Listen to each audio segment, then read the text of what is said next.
According to the U.S. Census Bureau, there are over 44 million Latinos in the United States. Representing nearly 15% of the population, Latinos are now the largest minority group in the country. 77% are Roman Catholic, but there is a growing minority of Latinos in various mainline Pentecostal and evangelical traditions. Although 64% of Protestant Latinos are Pentecostal, the University of Notre Dame's Institute for Latino Studies identifies over 7% of Latinos in the United States as non-charismatic evangelicals. Using the term evangelical with reference to Latinos is problematic and potentially misleading. The Spanish word for evangelical, Evangelico, is nearly synonymous with the English word Protestant in common usage and is not generally associated with the American evangelical movement. And when considering the vast variety of worship styles among evangelical congregations, the distinction between evangelical and Pentecostal Latino traditions becomes porous at best.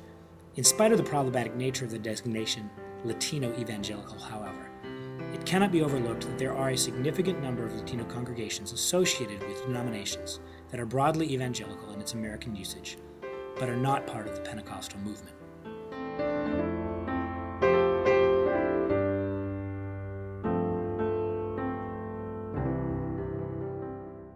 Why do Latinos in our community prefer the worship in Spanish? For a group of people, just to put them together and worship in different languages, it's just not that easy. You need to realize and become community before you can worship as a community. How do you do it?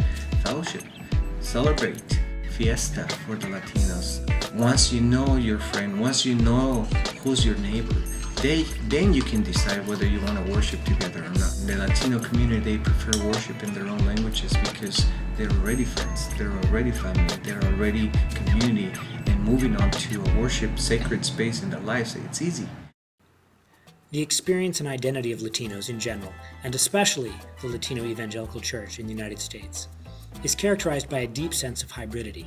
Latino evangelicals are a community living at the borderlands between multiple distinct and sometimes conflicting cultures. It is important to remember that Latinos are not first and foremost immigrants to the U.S., but are actually more indigenous than white Americans. This fact, however, is rarely acknowledged in the discourse surrounding immigration. Consequently, to be Latino is to experience both a sense of belonging and rejection. Moreover, the Latino experience is bilingual and even within the Latino community, multicultural, forming an identity that is inherently polycentric and fluid.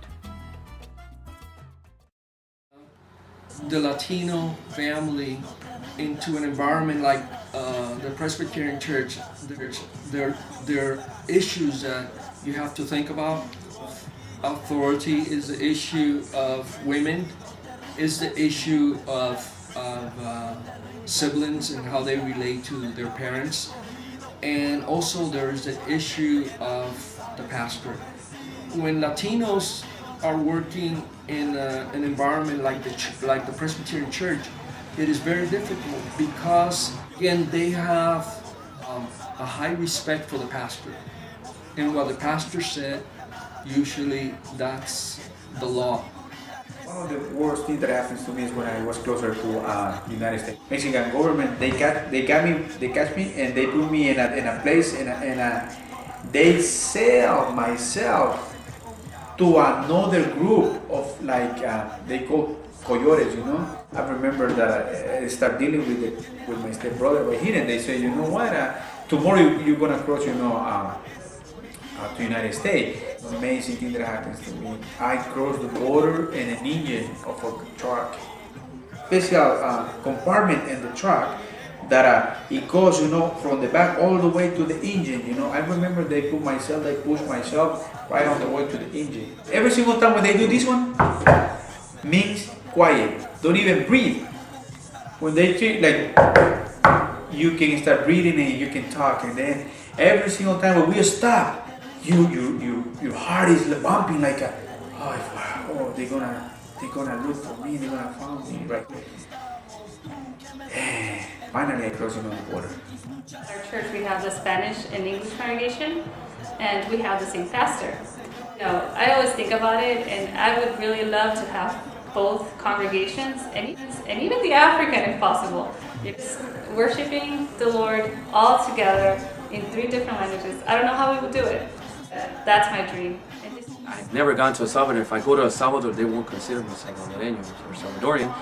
So they'll consider me Mexican. And being here in the United States and the way that things are, with all this anti-immigration sentiment and all that stuff, I'm not fully accepted as an American either, So it's 3 countries, but I'm not accepted in all of them 100%.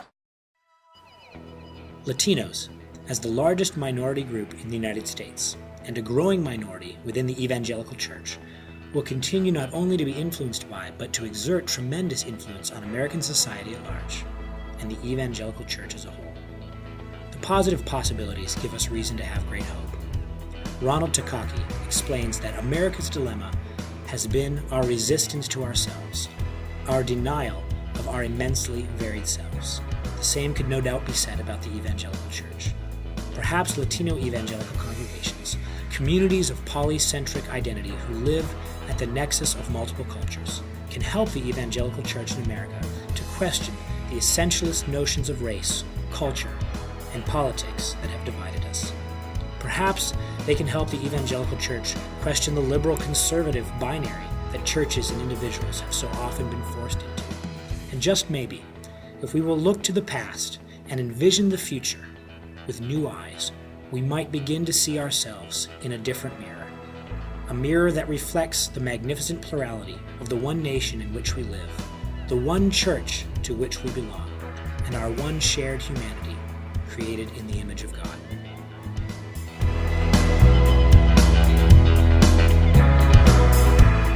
Let's say I have 4 nationalities. So the 4th one is my heavenly one, and that's where I'm fully accepted.